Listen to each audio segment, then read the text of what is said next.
טוב, קודם כל יפעת היא בן אדם מאוד ערכי. אני מאמין שאם היא תיכנס לכנסת, היא תילחם ותבנה חוקים חברתיים שיהיו לטובת כל העם. יפעת מביאה איתה קול אחר, קול שמעז, קול שעושה. המסירות של יפעת, המקום הזה של השקט, שאצלה זו גם לא איזושהי אפיזודה חולפת או אופנה. היא הייתה שם בנושא הזה לפני. מבחינת העבודה, כפי שאני מכיר אותה, היא באמת, יש שטח אמיתי. לדעתי זה מה שחסר היום.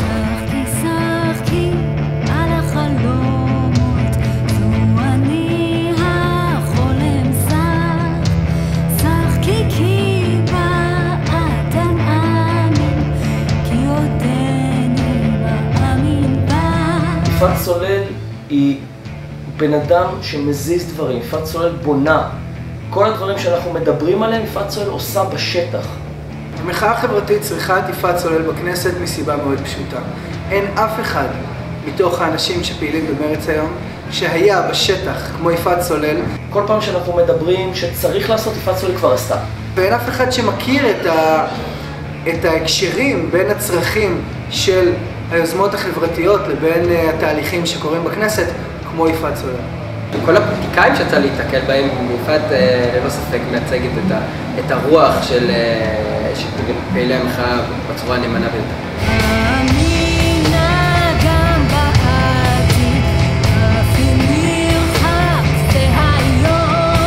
מרץ צריכה את יפעת סולל, כי יפעת סולל מגלמת בתוכה את כל הצדדים של השמאל הישראלי. היא יודעת בדיוק איפה אנחנו צריכים להיות היום, היא מחוברת לעם, מחוברת לרחוב. יפעת בן אדם שלא אומר לא לאף אחד. יפעת הוכיחה במשך כל השנה הזאת שכל מי שצריך עזרה, לא חשוב מתי, לא חשוב באיזה שעה, היא תבוא. אני יכול להרים טלפון ליפעת סולל באמצע ארוחת חג. כשהייתי בכיכר רבין, היא כל יום הייתה מגיעה עם הכלב שלה, והייתה מביאה קפה או סנדוויץ', תמיד הייתה באה לשאול, לשמוע. כשהייתי ליד בית ראש הממשלה, היא הייתה מוכנה להיכנס לתוך צוות מול שר השיכון. בלי לבקש תמורה, תמיד שם. תמיד אפשר להפנות מישהו לשאלה ואף פעם לא לקבל לא כתשובה. אם זה במדינות, אם זה בכלכלי, אם זה בלבנות ולעבוד עם אנשים על קואופרטיבים. כמעט אין חקיקה של מרץ שיפעת סולל לא נגעה בה, התערבה בה, שינתה, עשתה. היא אישה מאוד ערכית וחשוב שהיא תהיה מטעם המחאה. היא באמת מטעם המחאה.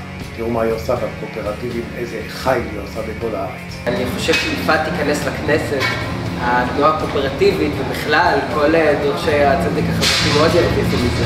אישה כזאת הייתי רוצה להיות בכנסת.